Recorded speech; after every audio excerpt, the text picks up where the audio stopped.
Good morning, everybody. Today is June 1st, and we're going to learn all about how our rainbow is made. We're going to watch a mystery dog video. The video is actually old. It was previously aired on St. Patrick's Day. I may have even directed you to watch it, but we're going to do a cool activity, um, about rainbows today. So, today we're going to learn about rainbows. This lesson is due on June 4th. We're going to be introduced to rainbows. We'll review how a rainbow's made. We'll learn some interesting facts about rainbows. We'll watch that Mystery Doug link. There's also a Brain Pop link in here. You guys will do a reading prompt on slide 5 and 6, and then complete slide number 7.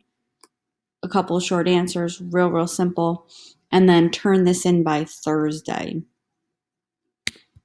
All right, so interesting facts about rainbows. A rainbow is a multicolored arc that forms in the sky. And we always know a really easy way to remember the colors, which are red, orange, yellow, green, blue, indigo, and violet. We remember that acronym called Roy G. Biv.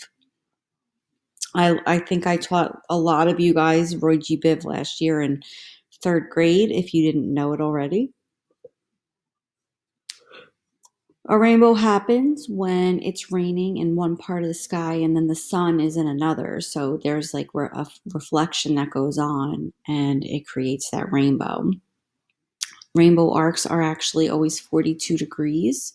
It's a 42-degree angle. So they start in the opposite direction of where the sun is, right? Because it's sunny in one spot, it's rainy in another, and then so it's cloudy, and that sun reflects and then causes that rainbow, and that arch is always 42 degrees, which I thought was a cool fact.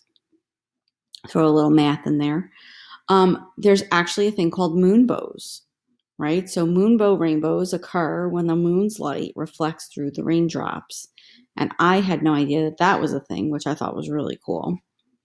When the sun is lower, the rainbow will be higher in the sky. So I always thought that the rainbows were always so high, and obviously they go through the clouds, but depending on the height of the sun, depends on the height of the rainbow, which was really cool. So I'm going to click here on this Brain Pop video.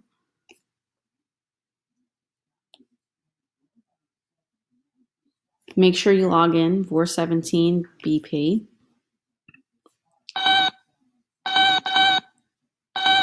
For the last time, there's no such thing as... Yes, I know about their horns. Dear Tim and Moby, why Horns, can't I ever get to the end of a rainbow? Thanks, Roy. Hey, Roy. The simple answer is that rainbows are optical illusions. That's when light plays tricks on our eyes. What we see as a colored band stretching across the sky is really just sunlight bouncing off of millions of raindrops. Well, the sun produces a few different types of light. We divide them up based on their wavelengths. That's the distance between the tops of a wave. Infrared and ultraviolet wavelengths are invisible to us.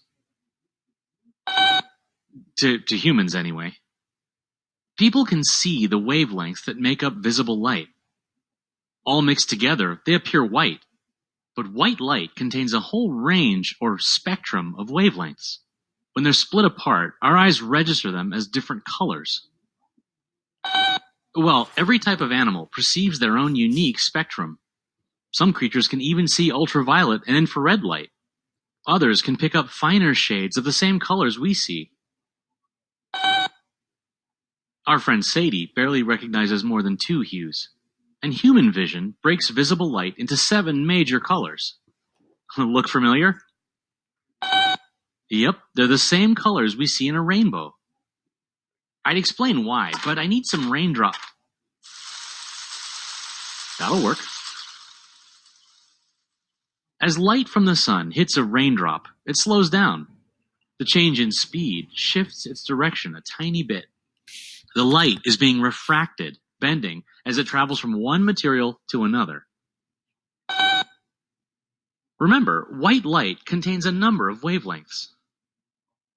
They each slow down a different amount inside the raindrop. That makes them bend at slightly different angles, getting farther and farther apart as they move. This is called dispersion.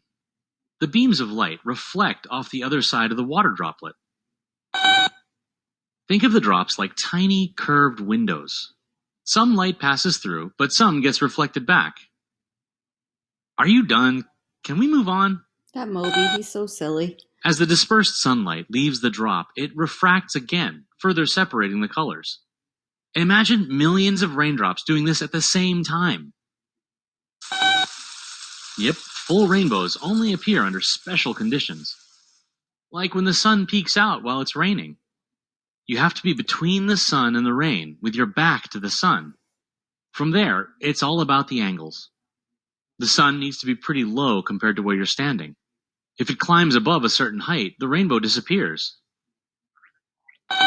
Think of it like the sun drawing a circle on a sheet of rain. The part we can see changes with the sun's movement across the sky. We can see more of the circle in the morning and evening, and less of it closer to midday. That's what we said. We rarely see the lower half of a rainbow because the ground gets in the way. Rainbow. If you're really high, like above a waterfall, you might see a fuller circle. The lower half is created by the water droplets below you. Nope, it's not any easier to reach the end of larger rainbows. Move forward, and you'll see an identical rainbow. It's just bouncing off a sheet of rain that's a bit farther away. Move to the side, and the rainbow moves with you. It's like trying to get away from your own shadow. Speaking of which, your shadow always points to the center of the rainbow. Pretty cool, huh? Sure, yes. If unicorns existed, then maybe you could get... Oh, and there he goes, flying away on his unicorn on the rainbow. You didn't see that. So, that's crazy Moby. All right, so let's go back, and here's some really cool pictures. Click here for the Mystery Doug video. We're not going to watch that together. You guys are going to watch that on your own. Okay? You don't have to log into anything. It's all right there for you.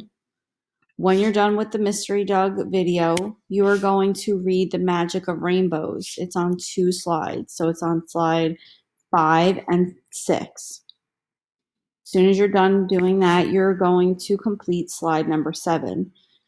You'll answer the question. So in here, you'll click in the box to write in there. And then for number 2 and number 4, you're going to drag the circle around the letter that best fits the answer. When you're done, you're going to turn in the activity. Okay, so don't forget to do that. Turn in the activity. But that's it on your science for today. If you guys have any questions, post them on the Teams board.